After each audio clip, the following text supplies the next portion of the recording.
Matches. A weekend, by the way, when football has had to compete with the elements. Well, who said a football commentator's life was an easy one? It's absolutely wild. It's blowing a gale, it's raining, but I don't care. And neither do the youngsters behind me, because they're allowed in free today, and 1,500 of them have come in for nothing to watch our top game. We could actually have the best crowd of the season at Blundell Park for our top match, Grimsby Town against Crewe Alexandra. Also coming up, Stewie's on the mark for Town, but for how much longer? The Spyrites tame the Lions to move off the bottom. Today. Well, that performance for Aston Villa by Benteke Carvalho will no doubt stick in the craw. Whilst the Owls can now, as the cliché goes, concentrate on staying in the Premiership. So I'm afraid that's our last two clubs out of the Cup. Anyway, here for the record is the draw for the quarter-finals made live on YTV this afternoon. Chelsea have beaten Leicester 2-1 in today's other match. Leicester had Steve Walsh sent off. So it's Chelsea at home to Gillingham, Everton play Aston Villa, Bolton against Charlton. That, of course, guarantees a nationwide league club in the semi-finals. And finally, Tranmere at home to Blackburn or Newcastle, who meet tomorrow. Well, that's the FA Cup wrapped up. Now let's concentrate on yesterday's nationwide league action. Our featured match comes from the First Division. It's Grimsby Town against Crewe Alexandra over on the east coast at Blundell Park. Grimsby are in the black and white stripes. John Helms, the commentator. Well, I don't think we can expect a repeat of the 7-goal extravaganza we had here 2 weeks ago when Nottingham Forest were in Cleethorpes. And this swirling wind never helps a game of football, but here are two sides who principally like to get the ball down on the ground and play it around. Certainly an admiration society between the two managers. Dario Gradi, who's one of the longest serving in the league at Crewe, and Alan Buckley, both very much disciples of the passing game.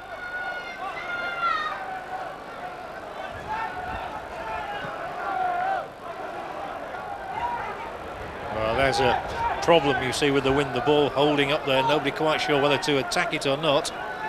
This is Lightfoot, and it's a long and a drifting ball which Little might accept.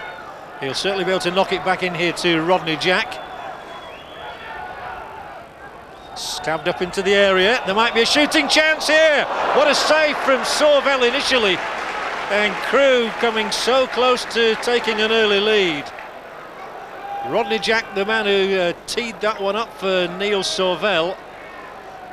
He hit it well. Danny Coyne's reflex is excellent, and then Paul Tate unable to follow up, and the ball flying over the top.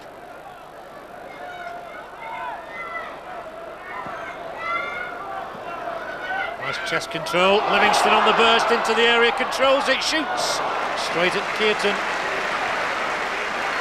Well, although Steve Livingston has been spending much of this season as a centre-back, he certainly knows where the opposition goal is from his days as a striker, and he got forward well there, brushed the ball down, took it on, and didn't quite have sufficient sting in the shot to trouble Kearton.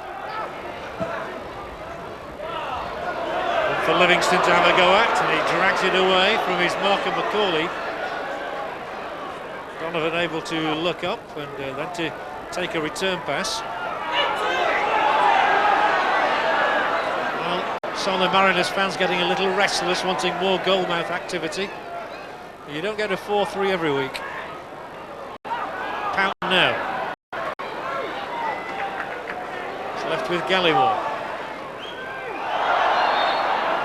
And that's a handy position for a free kick. Livingston, the one who was brought to earth.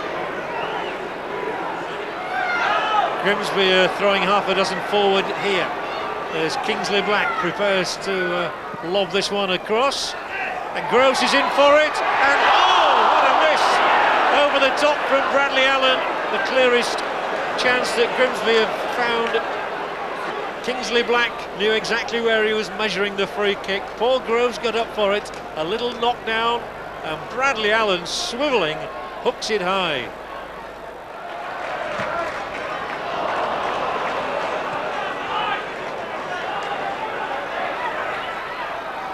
Jack wriggles free from McDermott, and he'll make pace now, and it's into the area for Lunt, who slips it into the net, and Crewe Alexandra take the lead. Grimsby really caught out there. Some enterprising play from Rodney Jack and a calm as you like finish from Lunt.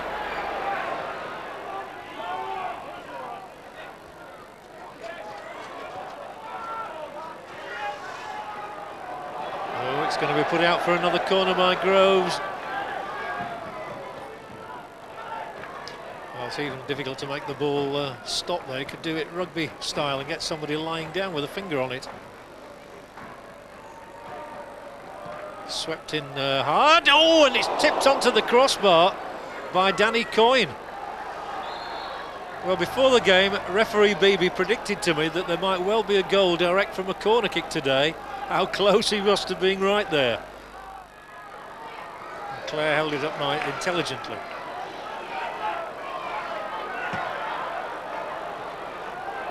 And if he picks himself up here, there might yet be something. It's Livingston. Oh, he only had to turn on it, it would have seemed there, Bradley Allen. But Livingston got the better of the opponent in the area. Steve Livingston managing to pick himself up there after Gallimore's thrashed through ball. He had the better of the defender, squared it across the goal. Caton unable to get hold of it, but neither was Bradley Allen for Grimsby. Into the Crewe half, 3 minutes on the clock. Clare. Caldicott in attendance. They really need something now to Grimsby, and Livingston will try and provide them with it. Butterfield's first time ball. Back-heeled nicely, here's Caldicott.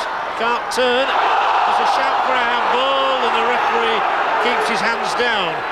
Shakes his head, says no. To be fair, I don't think any of the Grimsby players went up for it. Livingston's in there. So rather bravely was Caldicott, but it's stabbed away once more. 2 minutes to go. Gallimore with the next thrust forward. It's a high one, and Clare's in behind the defender, and he's still got the possession, but he's having to turn away from goal. Now he whips it in. Allen, still there, down he goes, and it's in the net! And he's scrambled an equaliser for Grimsby Town! Well, in the most exceptional circumstances, Grimsby Town draw level. And it's Bradley Allen who has poached the goal for them. The crowd were shouting for a penalty. The referee was right not to give one. Time seemed to stand still there as Bradley Allen just poked the ball past Caton, who stood motionless. The ball almost trickled into the net. It doesn't matter how it gets there, though. It's one apiece. 90 minutes played. Grimsby finishing strongly, and Crewe will be concerned now. I can see it drifting away from them. The ball is laid across. Livingston's header! And Caton kept it out bravely on the line. Well, a storming finish to the match from Grimsby, and a storming run now from Butterfield. Well, it would be extraordinary if Grimsby were to win a match that they've been losing all day! Oh, it's just over the top this time. Well, nearly all the drama of this match has been encapsulated into the last 2 minutes of the game. Good run forward here from Danny Butterfield, and then Kevin Donovan thrashing in a first-timer which flew over the top of the Crewe bar.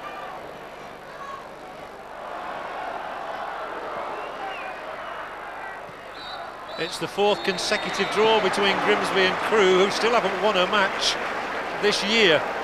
But a dramatic finish in which Bradley Allen cancelled out Kenny Lunt's early second half goal for Crewe Alexandra. The right result on a difficult day. Grimsby won, Crewe won. We've got a lot of character at the club now, you know, a lot of team spirit and belief. And we know it's about the third or fourth time at home when we've come back from behind. We've got a goal or we went in front, you know. And we don't stop. The manager screams from the bench as usual, you know. And but the lads don't stop. We believe in ourselves, especially when we're going into the pontoon. You know, the fans try and get us going and whatever. And we never stopped, and we got our rewards today for that. So a point for the battling Mariners. It might have been more. Anyway, we'll take a break there, but still to come in part two. The rest. The Owls.